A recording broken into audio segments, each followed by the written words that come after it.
శుక్లాంబరధరం విష్ణుం శశివర్ణం చతుర్భుజం ప్రసన్నవదనం ధ్యాయేత్ సర్వవిఘ్నోపశాంతయే. త్రేతాయుగమున యజ్ఞ ప్రవృత్తి స్వరూపం. పూర్వం స్వయంభూ మన్వంతరాన త్రేతాయుగ ఆరంభమున యజ్ఞ ప్రవృత్తి ఎట్లుండెను, ఎట్లు జరిగెను, కృతయుగమున దాని సంధ్యాంశములను ముగిసి కాలనామం అనుసరించిన ప్రవృత్తులతో త్రేతాయుగం ఆరంభమయ్యను. తద్యుగానుసారం ఓషధులు మొలచెను, వానలు కురియసాగెను. గ్రామములందు పురములందు జనుల జీవన ప్రవృత్తికి వలసిన వృత్తి ధర్మపు నడక ఆరంభమయ్యను. ఇట్టి దశలో పరమేశ్వరుడు వర్ణాశ్రమ ధర్మ వ్యవస్థను లోకమున ఎట్ల నిలిపెను, మంత్రములను ఎట్లు ఏకత్ర కూర్చెను, వాటితో వేద సంహితలను ఎట్లు కూర్చెను, వాటితో యజ్ఞాలను ఎట్లు ప్రవర్తిల్లజేసెను, ఇది అంతయు మాకు తెలుపమని ఋషులడగ సూతుడు ఇట్లు వారికి చెప్పసాగెను. ఋషులారా, మీరడిగిన ప్రశ్నకు సమాధానం తెలుపుతాను వినుడు. సమర్థుడగు వాడు విశ్వమందలి ప్రాణులను తమ ఆహారాన్ని భుజించున్నట్లు అనుగ్రహించి వారిచ్చిన హవిరాదులను అనుభవించువాడు అగు ఇంద్రుడు ఐహలౌకిక పారలౌకిక కర్మానుష్ఠానానికి ఉపయుక్తములగు మంత్రములను సమకూర్చి వాటితో లోకమున యజ్ఞాలను ప్రవర్తిల్లజేసెను. అందుకై ఇంద్రుడు తానే యజమానుడై సర్వసాధనాలు సమకూర్చుకొని దేవతలందరితో కూడి అశ్వమేధయాగం ఆచరించపూనెను. యజ్ఞాన్ని వితతం చేయి సమయానికి మహర్షులు వచ్చిరి. ఆ యజ్ఞకర్మమందలి ఆరంభ కర్మం అనుష్ఠించుటకై ప్రవర్తిల్లసాగిరి. దేవతలను ఉద్దేశించి హవనం చేయుటకై ప్రణయనం చేయబడిన అగ్నియందు బహువిధములగు హవిస్సుల హోమం చేయబడుచుండెను. దేవతలందరూ సంతుష్టులైరి. సుస్వరంతో సామవేదం గానం చేయబడుచుండెను. అధ్వర్య పురుషులు మిగుల వేగంగా అటు ఇటు తిరుగుచుండిరి. యజ్ఞ పశువులను ఆలంబము మంత్రపూర్వకంగా ప్రాణాలు తీయబడుట చేయబడను. యజ్ఞ భాగాలను అనుభవించవలసిన దేవతలు ఆహ్వానించబడిరి. ఇంద్రియాభిమానులకు దేవులు ఎవరెవరో వారు మాత్రం యజ్ఞ భాగాలు అనుభవించు వారైరి. మిగిలిన దేవతలందరూ ఆ ఇంద్రియ అధిష్టాన దేవతలను ఆరాధించిరి.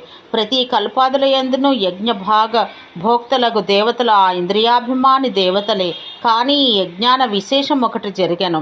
అధ్వర్యువులు ప్రైష మంత్రములతో ఆయా దేవతలను ఆహ్వానించిన సమయాన ఋషులను మహర్షులను లేచి నిలవబడిరి.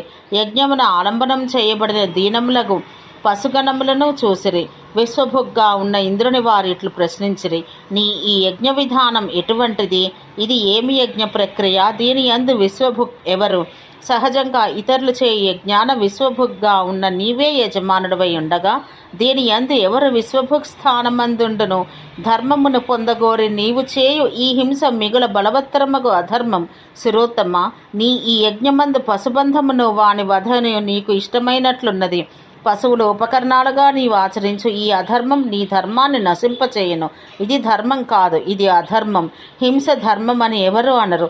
నీకు ఇటు యజ్ఞం ఆచరించటయే ఇష్టమైతే ఇది తగునని ఆగమ ప్రమాణం చూపి ఇది ధర్మమని నిశ్చయించము. సురశ్రేష్ఠ ఇంద్ర, ప్రజలను ధర్మం నుండి నివారించు సేతువకు ధర్మాన్ని అవలంబించినదియు శాస్త్రవిధి యందు కనబడుచున్నది అగు యజ్ఞ ప్రక్రియతోనూ ధర్మార్థ కామములచే ఆకర్షించబడిన యజ్ఞబీజములతోనూ స్వయంభూ బ్రహ్మ పురాతన కాలమందే ఈ యజ్ఞాన్ని వేదములందు విధించెను అనిరి. విశ్వభుక్ ప్రతి ఒక్క విధమగు దేవతారాధనములందు ప్రజలర్పించిన దాని అందరి భాగమును తప్పక అనుభవించవాడగు ఇంద్రునితో తత్వద్రష్టులకు ఋషులు ఇట్లు పలకగా మానమునకు మోహము అజ్ఞానమునకు వశీభూతుడై ఉన్న ఇంద్రుడు వారి మాటలు అంగీకరించలేదు. యజ్ఞం ఆచరించవలసింది జంగమ ప్రాణులకు పశువులతోన, స్థావర ప్రాణులకు వృక్షాదుల నుండి లభించు కందమూల ఫలాదులతోన అను విషయాన ఇంద్రునికి మహర్షులకు గొప్ప వాదం నడిచింది. మహర్షులు ఈ వాదంతో శక్తిహీనులై మిగుల ఖేదం చెందిరి. చివరకు వారు ఇంద్రునితో వసుని మధ్యవర్తిగా గ్రహించి అతడు చెప్పిన మాట ఇరుపక్షాల వారకు అంగీకారం అనే ఒప్పందానికి వచ్చి అంతరిక్ష సంచారియగు వసుని ఇట్లడిగిరి. ఉత్తానపాదని పుత్రుడవను మహాప్రాజ్ఞుడవు అగు వసురాజా, ఈ రెండు విధాలలో ఏ యజ్ఞం విధి విహితమని నీవు తలస్తున్నావో తెలిపి మా సంశయం పోగొట్టుము అనిరి. అది విన్న వసురాజు ఈ రెండు పక్షముల బలాబలాలు విచారించకయే తనకు స్ఫురించిన వేదశాస్త్రం అనుసరించి యజ్ఞతత్వం ఇట్లా చెప్పెను. యజమానుడు తన శక్తిని అనుసరించి ఏవి సమకూర్చుకున్నచో వానితోనే యజ్ఞం చేయుట సమంజసం. పవిత్రములకు పశువులతో అయినను సరే, కందమూల ఫలాదులతో అయినను సరే, యజ్ఞం సహజంగానే హింసా స్వభావం కలది అని శాస్త్రముల నుండి నాకు తెలిసిన విషయం. అది కాక మహర్షులు కూడా మంత్రంలో హింసారూపములకు అర్థములనే ప్రతిపాదించినని వివరిస్తున్నారు. ఆ ప్రమాణమునే నేను చెప్పితిని. కావున మీరు శాంతింప వేడుచున్నాను.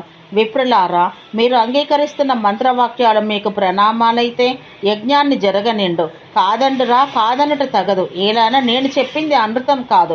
వసురాజిట్లు తమకు సమాధానం చెప్పగా ఆ మహర్షులు తమ బుద్ధిని హృదయాన్ని సంయోజనం చేసి రాబో విషయం ఇది అని ఎరిగి అది సత్యమగునట్లు వారు ఆ వసుని చెప్పించిరి. వారు శాపవచనం పలకగానే రాజు రసాతలం ప్రవేశించను.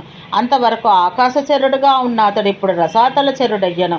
ఈ శాపవాక్యంతో అతడు వసుధాతలాన చరించేవాడు కూడా అయ్యను, కాని ఖేచరత్వం లేకపోయెను.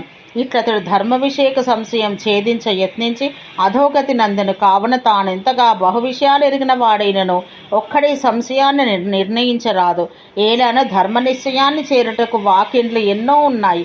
వానిలో ఏ ద్వారం నుండి పోయినచో ధర్మమును సరిగా చేరవచ్చునో నిర్ణయించి సరియగు మార్గాన నడుచుట సుకరం కాదు. కావున దేవతలు, ఋషులు, స్వయంభూమనువంతటి వారు తప్ప మరి ఎవ్వరూ సంశయాస్పద విషయాన్ని నిశ్చయం చేసి చెప్పజాలరు.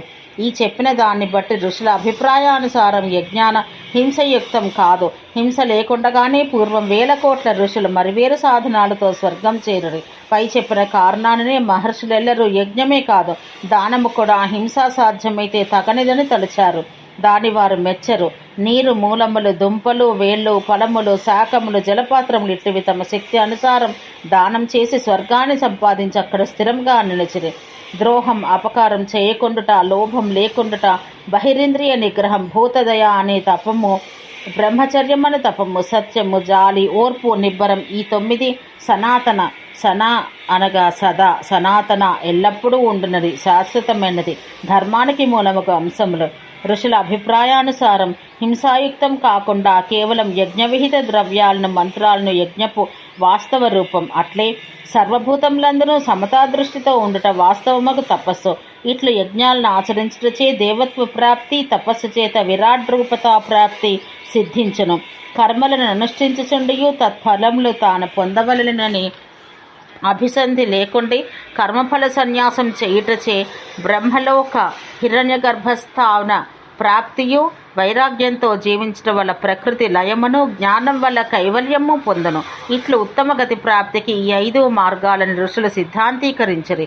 ఈ విధంగా స్వయంభూ మన్వంతరమంది హింసాసహితమగు యజ్ఞాన్ని ప్రవర్తిల్లజేయుట విషయంలో ఋషులకు, దేవతలకు మహావివాదం జరగను. తర్వాత ఋషుల బలంతో ధర్మం నెట్టివేయబడుట చూసి వసురాజు చెప్పిన వాక్యం లెక్క పెట్టకయే ఈ దేవ ప్రవర్తిత యజ్ఞమున విడిచి తమ ఇచ్చ వచ్చిన చోటికి వెళ్ళిరి. ఋషి సంఘాలు ఇట్లు శాల నుండి వెళ్ళిపోయిన తరువాత దేవతలు యజ్ఞాన్ని జరిపిరి. కానీ బ్రాహ్మణులు కానీ, క్షత్రియులు కానీ, రాజులు కానీ చాలామంది హింసాత్మక యజ్ఞాలతో పనిలేకయే తపస్సుతోనే సిద్ధి పొందిరి. అట్టి వారిలో ప్రియవ్రతుడు, ఉత్తానపాదుడు, ధ్రువుడు, మేధాతిథి, వసువు ఋషులతో హింసాత్మక యజ్ఞం తగునని చెప్పిన యాతడు, సుధామన్, విరజన్, శంఖపాత్, రాజసుడు, ప్రాచీన బర్హి, పర్జన్యుడు, హవిర్ధానుడు మొదలగు రాజులు ఇంకను ఇట్టివారే మరికొందరు తపశ్చర్యతోనే స్వర్గానికి పోగలిగిరి. వీరందరూ లోకాన ప్రతిష్ఠిత కీర్తి శాలురు, మహాత్ములోగు రాజర్షులే. కావున సర్వహేతువుల చేతును హింసాయుత యజ్ఞం కంటెను తపస్సే విశిష్టతరమైనది. పూర్వం బ్రహ్మ ఈ విశ్వాన్ని తపస్సుతోనే సృష్టించెను. కావున తపస్సుతో సృష్టించబడ్డ ఈ విశ్వస్థితికి తపస్సే మూలం. కావున తపస్సుచే కలుగు సిద్ధి యజ్ఞం వల్ల కలగదు అని సిద్ధాంతం. స్వయంభూ మన్వంతరాన యజ్ఞం మొదటిసారిగా ఇట్లు ప్రవర్తిల్లను. అది మొదలుకుని ఈ విధముకు యజ్ఞం యుగముల క్రమాన ప్రవర్తిల్లుచు కొనసాగుచున్నది. ఓం శాంతి శాంతి శాంతి.